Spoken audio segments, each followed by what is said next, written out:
नमस्कार दोस्तों, welcome to Rajasthan अखाड़ा। मेरा नाम है सिद्धार्थ शर्मा और हम पढ़ रहे हैं इकोनॉमिक रिव्यू 2023-2024। अब तक 17th लेक्चर कंप्लीट हो चुके हैं। हम आज स्टार्ट करेंगे 18th लेक्चर। चैप्टर नंबर 8 का सेकंड पार्ट ये है। अगर आपने इससे पहले के लेक्चर्स नहीं देखे हैं तो मेरे 17 लेक्चर्स जो हैं, जिसमें मैंने 7 चैप्टर्स और 8th चैप्टर जो है वो हाफ कंप्लीट करा दिया है, वो पहले एक बार आप देख लीजिए। पिछले एक साल में, लास्ट फाइनेंशियल ईयर 2023-2024 में एजुकेशन सेक्टर में और हेल्थ सेक्टर में क्या क्या एक्टिविटीज हुई हैं, कौन कौन सी पॉलिसीज, कौन कौन सी स्कीम्स राजस्थान सरकार द्वारा लॉन्च की गई है, वो हम पढ़ रहे हैं। हम टारगेट कर रहे हैं RS प्री को। तो स्टार्ट करते हैं। नेक्स्ट हमारा अब तक हमने आधा चैप्टर जो है वो कंप्लीट ऑलरेडी कर लिया है लेक्चर नंबर 17 में। ये 8th लेक्चर का सेकेंड पार्ट है, इंक्लूसिव एजुकेशन। यहां से हम स्टार्ट करेंगे। ये क्या है इंक्लूसिव एजुकेशन? मतलब ऐसी शिक्षा जो सबको इंक्लूड कर रही हो। सब मतलब स्टूडेंट्स तो इंक्लूड हो ही रहे हैं, नॉर्मल स्टूडेंट्स। इसके अलावा children with special needs, activities for children with special needs, CWSN इस कैटेगरी को नाम दिया गया है। ऐसे चिल्ड्रन जिनकी स्पेशल नीड्स है, जो स्पेशल चिल्ड्रन है। ठीक है। Main streaming and socialising. Main streaming करना है, सोशलाइजिंग करना है किसको? चिल्ड्रन विथ स्पेशल नीड्स को। One of the most important aspect of inclusive education. They are provided. अब इसमें क्या प्रोवाइड किया जा रहा है भाई? नॉर्मल जो चिल्ड्रन है उनको सिर्फ एजुकेशन प्रोवाइड करानी है, लेकिन अगर स्पेशल नीड्स वाले चिल्ड्रन है तो उनको मेडिकल फैसिलिटी प्रोवाइड करवाई जाएगी, plus functional, educational and therapeutic support उनको प्रोवाइड किया जाएगा। थेरेपी भी उनको प्रोवाइड की जाएगी, जिसके तहत जिससे क्या होगा? इंक्लूसिव एजुकेशन प्रोग्राम होगा। और इसका एम क्या है? To enable a children with special needs to access to education. Children with special need को टारगेट किया जा रहा है और उसको क्या किया जा रहा है कि ताकि एनरोलमेंट हो, मतलब किसी भी स्कूल में CWSN जो है वो एनरोल किया जाए, फिर वो रिटेन हो। ऐसा नहीं हो कि वो उसने एडमिशन लिया और उसने 1 साल 2 साल की पढ़ाई करके वापस वो एग्जिट मार गया। नहीं, उसको रिटेन करें, पूरी उसकी education complete. Retention and integration in the general education system, general education system में उनकी भागीदारी को बढ़ाना। आगे चलते हैं। आगे है दीक्षा पोर्टल। दीक्षा क्या होता है? दीक्षा मतलब गुरु के समक्ष बैठ के आपको कोई ज्ञान प्राप्त हो रहा है, कोई शिक्षा दीक्षा मिल रही है। ठीक है, गुरु आपको कुछ दे रहा है, तो ये देना जो है ये शिक्षा पोर्टल है। पोर्टल मतलब वेब पोर्टल है ये। और इसमें क्या मिल रही है आपको? दीक्षा मिल रही है, मतलब आपको स्टडी मटेरियल मिल रहा है। एक ऐसा पोर्टल जो कि मिनिस्ट्री ऑफ एजुकेशन द्वारा स्टार्ट किया गया है, गवर्नमेंट ऑफ इंडिया के द्वारा एक दीक्षा पोर्टल स्टार्ट किया गया है, जिसके तहत आपको एक वेबसाइट है, उस वेबसाइट पर आप जाएंगे तो आपको एजुकेशनल रिसोर्सेज मिलेंगे। किसी भी स्कूल की, किसी भी क्लास की कोई भी एजुकेशनल रिसोर्स, फॉर एग्जांपल कोई बुक, वर्कशीट, कोई भी थीसिस, कुछ भी, वो आपको कहां से मिलेगा? इस पर्टिकुलर वेबसाइट से, जिसका नाम है दीक्षा पोर्टल। तो दीक्षा पोर्टल क्या प्रोवाइड करा रही है आपको? एजुकेशनल मटेरियल प्रोवाइड करा रही है। नेक्स्ट टॉपिक आता है मिशन स्टार्ट। मिशन स्टार्ट क्या है? Education department is committed to making education more effective. Mission start में क्या हो रहा है कि एजुकेशन को मोर इफेक्टिव बनाया जा रहा है। अब इफेक्टिव कैसे बनेगी? पहले क्या होता था कि भाई एक ब्लैक बोर्ड है, यहाँ बच्चे बैठे हुए हैं और बच्चे पढ़ रहे हैं, ठीक है, डन। लेकिन अब क्या हो रहा है? अब blended mode of learning. Blended mode मतलब हाइब्रिड मोड, कि यहाँ तो ऑफलाइन तो क्लासेस चल ही रही है, साथ में अगर कोई बच्चा आज एब्सेंट है तो वो ऑनलाइन भी उसका सिस्टम हो। मतलब डिजिटल एजुकेशन को एक एंजॉयबल टूल की तरह लर्नर्स के लिए, पर्टिकुलर स्कूल स्टूडेंट्स के लिए एमर्ज कराना, ये इसका काम है। किसका? मिशन स्टार्ट का। एक ब्लेंडेड मोड, एक हाइब्रिड मोड, मतलब ऑफलाइन प्लस ऑनलाइन दोनों। और जैसे यहाँ पर पढ़ा दिया, और जो होमवर्क दिया जा रहा है वो कहाँ पर दिया जा रहा है? ऐप पर दिया जा रहा है या किसी वेब पोर्टल के थ्रू दिया जा रहा है। तो उससे क्या हो रहा है? डिजिटल एजुकेशन को बढ़ावा मिल रहा है सेकेंडरी स्कूल में और सीनियर सेकेंडरी स्कूल में। आगे चलते हैं। स्टार्स। स्टार्स क्या है? स्टार्स एक प्रोग्राम है टीचर्स के लिए। ये किसको टारगेट कर रहा है? टीचर्स को। अब मतलब पॉइंट क्या है कि ये एक टीचर है और इससे ये स्टूडेंट्स कनेक्टेड है। स्टूडेंट्स का जो ओवरऑल ये अलग अलग स्टूडेंट्स हैं, ये इस पर्टिकुलर टीचर से कनेक्टेड है। क्या होगा? इनकी जो स्किल्स होगी, इस पर्टिकुलर स्टूडेंट की जो स्किल है, इस पर्टिकुलर, ये डिपेंड करेगी इस टीचर की स्किल्स पे, इस टीचर के एजुकेशन पर, इस टीचर की परफॉर्मेंस पर। तो ये डायरेक्टली प्रोपोर्शनल हो गया। जितनी ज्यादा से ज्यादा इसकी स्किल्स, उतनी ही ज्यादा इसकी स्किल्स होगी, या एजुकेशन होगी, या माइंडसेट होगा। तो स्टार्ट तो ये एक बहुत अच्छा पॉइंट है कि हम क्यों ना धीरे धीरे टीचर्स का ही स्किल डेवलपमेंट करें, टीचिंग एबिलिटीज को इम्प्रूव किया जाए, या एजुकेशन को उनकी अप्रूव किया जाए, तो उसके लिए क्या प्रोग्राम चलाया जा रहा है? स्टार्स प्रोग्राम चलाया जा रहा है। क्या है इसका full form? Strengthening of teaching, learning and results for state. ये 2020-21 में शुरू किया गया था, समग्र शिक्षा अभियान के थ्रू ये शुरू हुआ है। ऑब्जेक्टिव क्या है इसका? To improve the quality and governance of school education in 6 states of India. Bharat के 6 स्टेट को कवर किया गया है, जिसके तहत क्या गया है? टीचिंग को स्ट्रेंथनिंग करना है, मतलब ये जो टीचर जो इसकी जो स्किल एबिलिटी है इसको स्ट्रेंथनिंग करना है, इसकी लर्निंग को स्ट्रेंथनिंग करना है, ताकि जो ये स्टूडेंट्स परफॉर्म करें, परफॉर्मेंस के बाद जो रिजल्ट निकल कर आए वो भी स्ट्रेंथन हो। इसके लिए सबसे पहले 6 स्टेट्स में ये टारगेट किया जा रहा है। सेंट्रल लेवल की स्कीम है। कौन कौन से 6 स्टेट्स हैं? हिमाचल प्रदेश, महाराष्ट्र, राजस्थान, उड़ीसा, मध्य प्रदेश, केरला। डन। ये 6 स्टेट्स आप याद कर लीजिए, स्टार्स पे क्वेश्चन आता है तो पूछा जा सकता है क्या राजस्थान उसका पार्ट है? जी हाँ, राजस्थान इकोनॉमिक सर्वे में लिखा हुआ है, तो राजस्थान भी उसका पार्ट है। कौन कौन से पार्ट हो गए? हिमाचल प्रदेश, महाराष्ट्र, राजस्थान, उड़ीसा, मध्य प्रदेश और केरला। डन। हिमाचल प्रदेश, महाराष्ट्र, राजस्थान, उड़ीसा, मध्य प्रदेश और केरला, इनमें ये प्रोग्राम चलाया जा रहा है। सेंट्रल लेवल की स्कीम है, तो फाइनेंशियल प्रोविजन क्या रहेगा? 60-40। सेंटर का 60, ये 40। ये ऑलरेडी मैं ट्रिक आपको बता चुका हूँ कि कोई भी सेंट्रल स्कीम हो वो 99% 60-40 में काम करती है। वर्ल्ड बैंक जो है वो भी इसको फाइनेंशियल सपोर्ट प्रोवाइड कर रहा है to the government of India under scheme. World bank इसको जो सपोर्ट आ रहा है वो कहाँ आ रहा है? इस 60% में आ रहा है। 40% गवर्नमेंट ऑफ राजस्थान दे रही है, या गवर्नमेंट ऑफ महाराष्ट्र दे रही है, गवर्नमेंट ऑफ हिमाचल प्रदेश दे रही है। जो 6 स्टेट्स की जिनकी बात हो रही है, ये 40% प्रोवाइड करा रहे हैं और 60% government of India with the financial support of world bank. According to World Bank, this project can improve the evaluation system in Indian schools. Additionally, the project will help in strengthening the governance and decentralized management of school. Schools का जो management है उसको decentralise किया जाए और governance को strengthen किया जाए, इवैल्यूएशन सिस्टम को बढ़ाया जाए। किसके तहत हो रहा है ये? स्टार्स प्रोग्राम के तहत। नेक्स्ट स्कीम की बात करते हैं। नेक्स्ट स्कीम है पीएम श्री विद्यालय स्कीम। पीएम श्री विद्यालय स्कीम। पीएम मतलब प्राइम मिनिस्टर या प्रधानमंत्री, और श्री मतलब प्रधानमंत्री schools for rising India. Schools for rising India, PM Shri विद्यालय स्कीम। ये क्या है? ये centrally sponsored PM Shri scheme है, सेंट्रली स्पॉन्सर्ड है, पहला पॉइंट। इसमें हो क्या रहा है? बेसिकली मोटी मोटी बात यहाँ तो इकोनॉमिक सर्वे में बहुत ज्यादा कही हुई है, लेकिन मैं आपको पढ़ा रहा हूँ तो मैं आपको शॉर्ट एंड स्वीट मेथड में वो बताता हूँ कि कोई एक स्कूल था, वो अब तक क्या कर रहा था? +2 लेवल पर चल रहा था, 12th तक पढ़ाई करवा रहा था, ठीक है, nursery, KG, prep, first class से लेकर 12th क्लास तक। डन। अब इस स्कूल को ट्रांसफॉर्म किया गया है न्यू एजुकेशन पॉलिसी 2020 के द्वारा। इसमें एक पर्टिकुलर वो रहता है कि इसकी जो भी पॉलिसीज हैं, नेशनल एजुकेशन पॉलिसी 2020 के अंदर जो भी प्लान है, उस प्लान के अंदर अगर उस प्लान को इम्प्लीमेंट कराना है इस स्कूल के अंदर, तो इस स्कूल का नाम चेंज जाएगा पीएम श्री स्कूल। डन। ये बेसिक चीजें हैं, और ये चीजें कब से शुरू हुई? 7th of Sept 2022। Done. PM Shri scheme, पहला इंपॉर्टेंट पॉइंट आ रहा है, सेंट्रली स्पॉन्सर्ड स्कीम है। दूसरा इंपॉर्टेंट पॉइंट की फुल फॉर्म क्या है? प्रधानमंत्री schools for rising India. Third important point क्या है?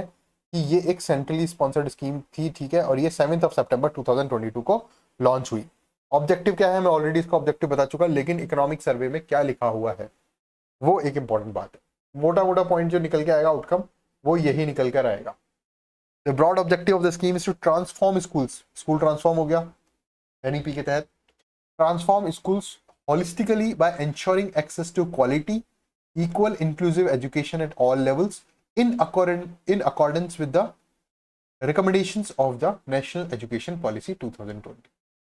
हमें ये करना है, वो करना है, क्वालिटी बढ़ानी है, इंक्लूसिव एजुकेशन करनी है, ट्रांसफॉर्म करना है, स्कूल को हॉलिस्टिकली ट्रांसफॉर्म करना है, लेकिन ये सारी चीज किसके तहत होगी? National education policy 2020। तो मोटी मोटी बात यह है कि किसी भी स्कूल को अगर हम ट्रांसफॉर्म कर रहे हैं नेशनल एजुकेशन पॉलिसी 2020 के तहत, तो वो क्या हो जाएगा? वो पीएम श्री स्कूल हो जाएगा। Under this scheme the aim is to create holistic and all round individual equipped with key skills of 21 century. मतलब हमने क्या किया है कि न्यू एजुकेशन पॉलिसी 2020 लॉन्च इसलिए की गई है ताकि 21वीं सेंचुरी की जो नीड्स है, इंडस्ट्री नीड्स को ध्यान में रखते हुए हम स्किल डेवलपमेंट करें। गेम बेस्ड हो, इंक्वायरी हो, डिस्कवरी ओरिएंटेड हो, स्टूडेंट सेंट्रल हो, इंटीग्रेटेड टीचिंग हो, ये सारी चीजें को ध्यान में रखते हुए हमने क्या डिजाइन की, नेशनल एजुकेशन पॉलिसी 2020, जिसके तहत पीएम श्री स्कीम चल रही है, जो कि स्कूल्स को ट्रांसफॉर्म कर रही है 7 सितंबर 2022 के बाद से। डन हो गई बात। मोटी मोटी बात, यहाँ पर बहुत कुछ खिचड़ी लिखी हुई है, लेकिन मोटी मोटी बात यही है कि किसी भी स्कूल को पीएम श्री के तहत हम ट्रांसफॉर्म कर सकते हैं by using the recommendations of national education policy. Done, आगे चलते हैं। जॉयफुल एनवायरनमेंट देना, वो सारी चीजें करना। PM Shri Vidyalaya is established as a green school by incorporating environmental friendly activities. Environmental friendly activities को इनकॉर्पोरेट करना है, like solar panels, LED lighting, nutrition gardens with natural farming, waste management, plastic free environment and water conservation और storage. ये सारी चीजें भी include होनी चाहिए। मतलब सस्टेनेबल डेवलपमेंट हमें स्कूल्स का करना है पीएम श्री विद्यालय के तहत। ठीक है, और क्या क्या होना है इसमें तहत, और क्या क्या होगा? Schools will be developed as a social consciousness center by promoting social, intellectual, and voluntary activities while ensuring maximum participation of the community in PM Shri schools. Under this scheme, provision was made to select 2 schools from secondary education and 1 from primary education. मतलब 2 schools जो हैं वो select किए जाएंगे from each block या ULB, urban local body of the state through online method. देखो हो क्या रहा है, ऐसा तो हो नहीं सकता कि पूरे देश में हम एक साथ नेशनल एजुकेशन पॉलिसी लागू कर दी जाए, है ना। पूरा ट्रांसफॉर्म करना है स्कूल को, तो हम क्या कर रहे हैं, फेज्ड मैनर में कर रहे हैं। सबसे पहले क्या करेंगे, 2 स्कूल्स को सेलेक्ट करेंगे, एक तो होगा सेकेंडरी एजुकेशन का, एक होगा प्राइमरी एजुकेशन का। डन। इसके तहत हम क्या करेंगे, ये सारी चीजें फिर यहाँ पर हो रही है, कम्युनिटी इन्वॉल्वमेंट होना चाहिए, मैक्सिमम पार्टिसिपेशन होना चाहिए, वो सारी चीजें यहाँ से करेंगे। फिर हम एनवायरनमेंट का ध्यान रखते हुए solar panels, LED lighting, nutrition gardens, natural farming, waste management, ये सारी चीजें इनकॉर्पोरेट कर रहे हैं। मतलब एक ओवरऑल ट्रांसफॉर्मेशन ऑफ स्कूल्स कर रहे हैं पीएम श्री के तहत, जिसमें से आधी बात तो नेशनल एजुकेशन पॉलिसी में ऑलरेडी मेंशन्ड है और आधी बात इन्होंने और ऐड कर दी पीएम श्री के तहत, जो कि 7 सितंबर से लागू हुई थी। 2 स्कूल सेलेक्ट कर लिए, एक सेकेंडरी का, एक उसका। First phase of PM Shri योजना में कितने स्कूल्स हुए, 402। ये आंकड़ा इंपॉर्टेंट है। हालांकि लास्ट टाइम ये क्वेश्चन इंपॉर्टेंट चल रहा था 2021 2023 के एग्जाम में कि भाई 2023 वाले प्री में कि कितने पीएम श्री स्कूल जो है वो राजस्थान में चल रहे हैं। राजस्थान में कितने हैं, राजस्थान में कितने हैं, 402 schools have been selected from Rajasthan with इतना स्टूडेंट्स, ये कोई काम का नहीं होता। Out of these PM Shri school 43 school जो है वो प्राइमरी है, 358 सेकेंडरी स्कूल्स हैं। फिर ये सारी बातें, out of these schools 41 schools are Mahatma Gandhi English medium schools. ये सारी बातें आपके काम की नहीं है। सीधी सीधी बात यह है कि हर ब्लॉक यूएलबी से 2 स्कूल सेलेक्ट किए गए हैं, एक सेकेंडरी का, एक प्राइमरी का। डन। और ये टोटल राजस्थान में कितने हो गए, 402। काम क्या करना है, नेशनल एजुकेशन पॉलिसी को लागू करना है, स्कूल का एक ओवरऑल होलिस्टिक ट्रांसफॉर्मेशन करना है। कब से करना है, 7 सितंबर 2022 से ये स्कीम लागू हो चुकी है राजस्थान में। डन। आगे चलते हैं। नेक्स्ट स्कीम आती है ज्ञान संकल्प पोर्टल। ज्ञान संकल्प पोर्टल जहां भी आ जाए, वेब पोर्टल है, देन ज्ञान संकल्प करा रहा है, एजुकेशन से रिलेटेड है। ज्ञान संकल्प का मतलब हो रहा है कि इससे हो क्या रहा है, to provide financial support to government schools and strengthen infrastructure. एक पोर्टल बना दिया, एक वेबसाइट बना दी, जिस पे मैं जाता हूँ, मेरा लॉगिन साइन अप करता हूँ, या कैसे भी कुछ भी जो भी वहाँ पे प्रोसीजर है वो करता हूँ, और वहाँ पर डोनेट करके आता हूँ। 10,000 रुपीज़ मैंने डोनेट कर दिए, एक अमाउंट जो भी है XYZ वो वहाँ मैंने डोनेट कर दिए। इसके लिए किसने बनाया, ये एजुकेशन डिपार्टमेंट ने ये एक पोर्टल बनाया है, जिस पोर्टल का नाम ज्ञान संकल्प पोर्टल रखा है। और उस पर क्या होते हैं, जितने भी डोनर्स है, डोनर्स को राजस्थान में हम क्या कहते हैं, जहां भी डोनर की फिलैंथ्रोपिस्ट की बात आएगी राजस्थान में, उसको कहा जाएगा भामाशाह। भामाशाह वर्ड कहाँ से आया है, भामाशाह वर्ड आया है मेवाड़, महाराणा प्रताप की सहायता की थी, फाइनेंशियल हेल्प की थी भामाशाह ने हल्दी घाटी युद्ध के बाद, 1576 के बाद की बात है। डन। फाइनेंशियल सपोर्ट प्रोवाइड किया जा रहा है गवर्नमेंट स्कूल को और स्ट्रेंथन किया जा रहा है इंफ्रास्ट्रक्चर, किसके द्वारा? ज्ञान संकल्प पोर्टल के द्वारा। और ज्ञान संकल्प पोर्टल किसने लॉन्च किया है? एजुकेशन डिपार्टमेंट ने। Main objective of the portal is to collect necessary funds. ये पोर्टल क्या कर रहा है? नेसेसरी फंड्स कलेक्ट कर रहा है, किसके द्वारा? भामाशाह के द्वारा, डोनर्स के द्वारा, इंडस्ट्रियल ऑर्गेनाइजेशंस के द्वारा, या क्राउड फंडिंग के द्वारा। And obtain the cooperation of donors for various projects of the development of school. मान लीजिए एक स्कूल है, ये ज्ञान संकल्प पोर्टल है, ये एजुकेशन डिपार्टमेंट है। एजुकेशन डिपार्टमेंट ने क्या बनाया? ज्ञान संकल्प पोर्टल। यहाँ पर एक इंडस्ट्री है, ठीक है, मान लीजिए एक इंडस्ट्रीज है, ठीक है। इसमें इसमें एक व्यक्ति काम कर रहा है, जिस व्यक्ति का नाम है, मान लीजिए अपन कुछ पे मान लीजिए एस नाम है। एस व्यक्ति ने खुद के पर्सनल फंड से यहाँ पर डोनेट किया, ये भामाशाह हो गया। अब कंपनी जो है वो CSR के तहत, CSR क्या है मेंस में आप पढ़ेंगे, टॉपिक दिया हुआ है इकोनॉमिक सर्वे में, सॉरी पब्लिक एडमिनिस्ट्रेशन में भी टॉपिक है पेपर 3 के अंदर में, और पेपर 1 में मैनेजमेंट के अंदर भी टॉपिक है indirectly. CSR, corporate social responsibility, हर कॉर्पोरेट की एक सोशल रेस्पॉन्सिबिलिटी है, जिसके तहत वो क्या कर सकते हैं? फंड डोनेट कर सकते हैं। कहाँ पर? ज्ञान संकल्प पोर्टल में। और इस पर्टिकुलर स्कूल में क्या चाहिए? एक इंटरेक्टिव बोर्ड चाहिए, ठीक है, एक स्मार्ट बोर्ड चाहिए। वो स्मार्ट बोर्ड खरीदने के लिए पैसे कहाँ से आएंगे? ज्ञान संकल्प पोर्टल इसको यहाँ से पैसे देगा। यहाँ पर पैसे कहाँ से आए? यहाँ भामाशाह ने दिए, या किसी भी फैक्ट्री कंपनी ने फिलेंथ्रोपी CSR के तहत दिए। डन। वापस एक बार इसको देखते हैं। To provide financial support, important है ये, क्योंकि यहाँ जिस भी टॉपिक में इस पॉइंट से जो उसकी हेडिंग है उससे वहां का पूरा डिटेल क्लियर नहीं हो जाती, डाउटफुल रहती है, वो टॉपिक RPSC को प्रिय रहता है। ज्ञान संकल्प पोर्टल में ऑप्शंस में आपको कंफ्यूज किया जा सकता है अगर आपका पढ़ा हुआ नहीं है तो ज्ञान संकल्प पोर्टल क्या कह रहा है? To provide financial support to government schools and strengthen infrastructure. अब ये इंफ्रास्ट्रक्चर ही स्ट्रेंथन कर दिया यहाँ पे हमने, अगर स्मार्ट बोर्ड लगा दिया है तो। The Gyan Sankalp portal has been established by, किसके द्वारा एस्टैब्लिश किया गया है? Education department. मेन ऑब्जेक्टिव क्या है? Collect necessary funds through Bhamashah, donor, industrial organisations and crowd funding and obtain the cooperation of donors for various projects of the development of school. मान लीजिए school में कोई प्रोजेक्ट चल रहा है, कोई हमें कोई लैब बनवानी है, कंप्यूटर लैब बनवानी है, या और भी कुछ, कोई भी चीज, तो वो कहाँ से आएगा पैसा? ज्ञान संकल्प पोर्टल के थ्रू आएगा। Through this online platform donors can cooperate directly by joining CSR development work. Done. तो ये था ज्ञान संकल्प पोर्टल, इंपॉर्टेंट है, इसको आप पढ़ लीजिए, ये आता है एग्जाम में, आ सकता है, इंपॉर्टेंट है। आगे चलते हैं।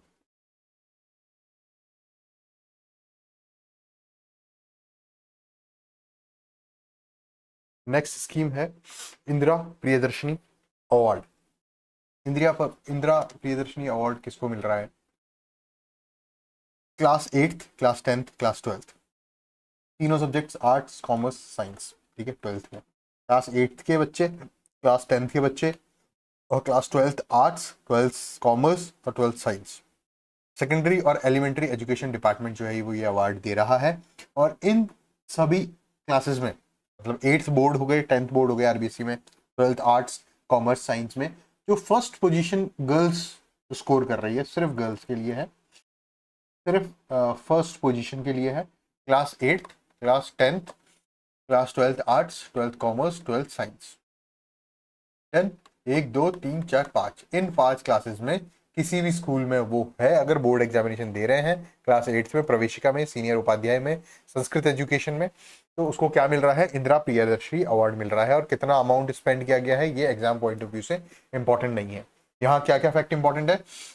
गर्ल्स को इंदिरा प्रियदर्शनी अवार्ड मिल रहा है, ये एजुकेशन फील्ड में मिल रहा है। क्लास 8th में टॉप करने वाली गर्ल को स्कूल में जो टॉप कर रही है, उस डिस्ट्रिक्ट में, 8th क्लास में उस डिस्ट्रिक्ट में जिसने टॉप किया है उसको एक प्राइज मिल गया, ठीक है। टोटल कितने डिस्ट्रिक्ट हैं अभी? 33 या 50 मान लीजिए, 50 को टारगेट करके चल लीजिए। 50 8th क्लास की गर्ल्स को मिल गया, 50 10th क्लास के टॉपर्स को मिल गया, और इस तरह से हर क्लास के टॉपर को district wise Indira Priyadarshini award मिल रहा है, सिर्फ गर्ल्स को। उसके बाद है उल्लास। उल्लास क्या है? सेंट्रली स्पॉन्सर्ड स्कीम है, स्टेट में चल रही है, गवर्नमेंट ऑफ इंडिया द्वारा चल रही है। नव भारत साक्षरता कार्यक्रम है, इस बीइंग इम्प्लीमेंटेड, स्टेट कब से चल रही है? गवर्नमेंट ऑफ इंडिया द्वारा, GOI इसको चला रही है 1 अप्रैल 2022 से चल रही है, लेटेस्ट स्कीम है, ठीक है। In the scheme people of 15 years and above age group of rural and urban areas of the state have been included to make them literate. 15 साल से ऊपर के जितने भी लोग हैं या 15 साल के बराबर लोग हैं, उनको क्या करना है, लिटरेट करना है, उनको साक्षर बनाना है। इसके द्वारा इस पूरे उसमें क्या है, उल्लास। सबसे पहले तो आप उल्लास नाम सुनते ही आपके दिमाग में आ जाए एजुकेशन फील्ड से रिलेटेड स्कीम है, ठीक है। अगर नव भारत साक्षरता कार्यक्रम भी नहीं आया, नव भारत साक्षरता कार्यक्रम मतलब प्रोग्राम है, लिटरेसी प्रोग्राम है, साक्षरता का प्रोग्राम है। नव भारत मतलब वो लोग जो एजुकेशन लेने से टाइम पर चूक गए हैं, जो अब बड़े हो चुके हैं, 15 साल से ऊपर हो चुके हैं, उनको साक्षर बनाना है, ठीक है। गवर्नमेंट ऑफ इंडिया द्वारा कब लॉन्च हुई, 1 अप्रैल 2022 में। 15 साल या 15 साल से ऊपर लोगों को साक्षर बनाना है, लिटरेट बनाना है। डन, ये इसमें इंपॉर्टेंट है। नव भारत साक्षरता कार्यक्रम गवर्नमेंट ऑफ इंडिया द्वारा चल रहा है। Dev Narayan scooty distribution incentive scheme, ठीक है, सही है। आरबीएससी सीबीएसई में जो भी गर्ल्स वगैरह पढ़ रही हैं बैकवर्ड क्लास की राजस्थान की, उनको क्या मिलेगा, सीनियर सेकेंडरी एग्जामिनेशन में उनको स्कूटी या इंसेंटिव मिलेगा। 50% और मोर मार्क्स आते हैं या फिर फैमिली इनकम जो है वो 2.5 लाख से कम है एनुअली, ठीक है। 50% या उससे ज्यादा मार्क्स आ रहे हैं तो मिलेगा। बैकवर्ड क्लास की क्या है, गर्ल्स हैं। Done with this apply scheme, girl must be regular student of first year bachelors degree in any government college. First year government college, ये कुछ कंडीशंस हो गई। और टोटल कितनी कितनी स्कूटी दी जा रही है फ्री ऑफ कॉस्ट, 1500 स्कूटी। मतलब ये स्कूल से रिलेटेड नहीं है, किसी भी गर्ल्स को मिल सकती है जो बैकवर्ड क्लास की है, जिसके मार्क्स 50% से ज्यादा आ रहे हैं, जिसकी फैमिली इनकम 2.5 लाख से पर एनम से कम है, या जो किसी भी गवर्नमेंट कॉलेज के फर्स्ट ईयर में पढ़ाई कर रही हो। Then the basis of senior secondary examination preference, ये जो फर्स्ट ईयर में पढ़ाई कर रही है इसकी 12th की परसेंटेज के अकॉर्डिंग इसको स्कूटी मिलेगी, और टोटल 1500 फ्री स्कूटीज मिलेगी। जो बच्ची है उसको कुछ भी नहीं देना, गर्ल्स को कुछ भी नहीं देना, ठीक है, वो फ्री में मिलेगी। The remaining applicants could not receive scooty are given the incentive amount. 1500 से ऊपर मान लीजिए 1800 लड़कियां सेलेक्ट हुई है, और टॉप 1500 को तो मिल गई स्कूटी, बाकी जो 300 लड़कियां बची उनको क्या मिलेगा, उनको इंसेंटिव अकाउंट मिलेगा according to the prescribed eligibility criteria. Girls with 50% or more marks in all the 3 years of graduation as well as in the 2 years of post graduation are given 10,000 rupees, ठीक है। तो इस तरह से ये incentive programme है, ये college going students के लिए है जो कि उनकी परसेंटेज से रिलेटेड होता है। Annual incentive amount during graduation and 20,000 post graduation. या तो सबसे पहले देव नारायण स्कूटी मिल रही है, ठीक है, फ्री ऑफ कॉस्ट। कब मिल रही है, ग्रेजुएशन में मिल रही है, फर्स्ट ईयर ऑफ ग्रेजुएशन में मिल रही है। नहीं मिल रही है तो अगर first year, second year, third year, तीनों ईयर में अगर वो टॉप कर रही है लड़की तो उसको क्या मिलेगा, 10,000 रुपीज एनुअल। पोस्ट ग्रेजुएशन में टॉप कर रही है तो 20,000 रुपीज। डन। नेक्स्ट आता है राजस्थान स्थित Sanskrit educational research training institute. कहां पर है, जयपुर में है। जयपुर के कहां पर है, महापुरा। सेज जहां पर आता है अजमेर रोड, जैसे मान लीजिए अजमेर रोड है तो अजमेर रोड से पिंक पर्ल के सामने से गली जा रही है अंदर, यहाँ पर महिंद्रा सेज जो है वो डेवलप किया गया है, और उसके आगे गांव आता है महापुरा। महापुरा में क्या है, Rajasthan state Sanskrit educational research and training institute बनाया गया है। Rajasthan state Sanskrit educational research and training institute establish किया गया है स्टेट में। कहां पर, स्टेट की कैपिटल में जयपुर में, और जयपुर में कहां पर, अजमेर रोड के पास स्थित महापुरा में। फॉलोइंग वर्क्स, अब काम क्या क्या हो रहे हैं। पहली बात तो सिलेबस डिटरमाइन करना है, संस्कृत एजुकेशन से रिलेटेड सिलेबस सबसे पहले फर्स्ट से लेकर 8th क्लास तक के बच्चों का सिलेबस बनाओ सबसे पहले तो, फिर सिलेबस के अकॉर्डिंग टेक्स्ट बुक बनाओ। देन उसके बाद रिव्यू सिलेबस करो 9th से 12th क्लास तक के बच्चों का। मतलब बेसिकली क्या हो रहा है, ये स्कूल एजुकेशन के ऊपर भी एक रिसर्च एंड ट्रेनिंग इंस्टीट्यूट बना दिया गया, जिसके द्वारा हम स्कूल एजुकेशन को और ज्यादा पॉलिश कर सकते हैं। वो पॉलिश कैसे होगी कि सबसे अच्छा सिलेबस हो, सबसे अच्छी टेक्स्ट बुक्स हो। कहाँ तक की, 9th फर्स्ट से लेकर 8th क्लास तक की। और जो सिलेबस, ये तो यहाँ तो बना रहे हैं अपन सिलेबस, लेकिन जो already 9th to 12th class के लिए सिलेबस बना हुआ है उसको क्या करना, रिव्यू करना है हमें। Done. Norms of board of secondary education, CBSE के द्वारा जो नॉर्म्स दिए गए हैं 9 to 12 का जो सिलेबस बनाया गया है उसको क्या करना है, रिव्यू करना है, और रिकमेंडेशंस देनी है टेक्स्ट बुक राइटिंग के लिए। Scheduling and reviewing of 2 year Sanskrit teacher training courses, 2 साल का जो टीचर ट्रेनिंग कोर्सेज होता है उसको शेड्यूल करना है, रिव्यू करना है, उसकी टेक्स्ट बुक्स लिखनी है। Enable in service teachers to provide quality education, जो इन सर्विस टीचर्स हैं उनको क्वालिटी एजुकेशन देने के लिए इनेबल करना है।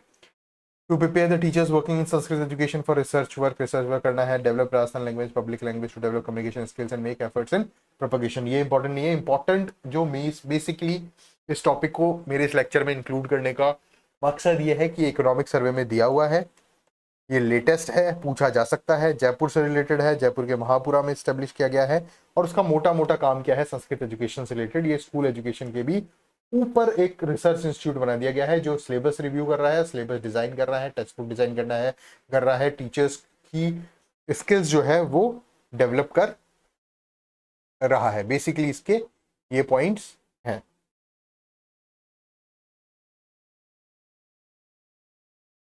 तो इसी के साथ हमारा जो एजुकेशन सेक्टर वाला पोर्शन था चैप्टर 8 में, चैप्टर 8 के 2 पार्ट है, एजुकेशन सेक्टर और हेल्थ सेक्टर।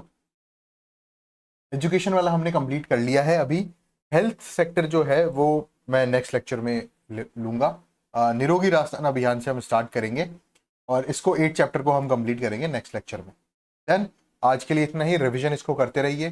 मैक्सिमम अपना लगभग 70-80% जो है वो इकोनॉमिक सर्वे कंप्लीट हो चुका है और इसको जल्दी जल्दी हम कंप्लीट करने की कोशिश कर रहे हैं ताकि आपका रिवीजन टाइमली हो जाए, हम इंपॉर्टेंट क्वेश्चंस आपको टाइमली करा दें। नेक्स्ट लेक्चर में चैप्टर 8 कंप्लीट करते हैं। Thank you friends.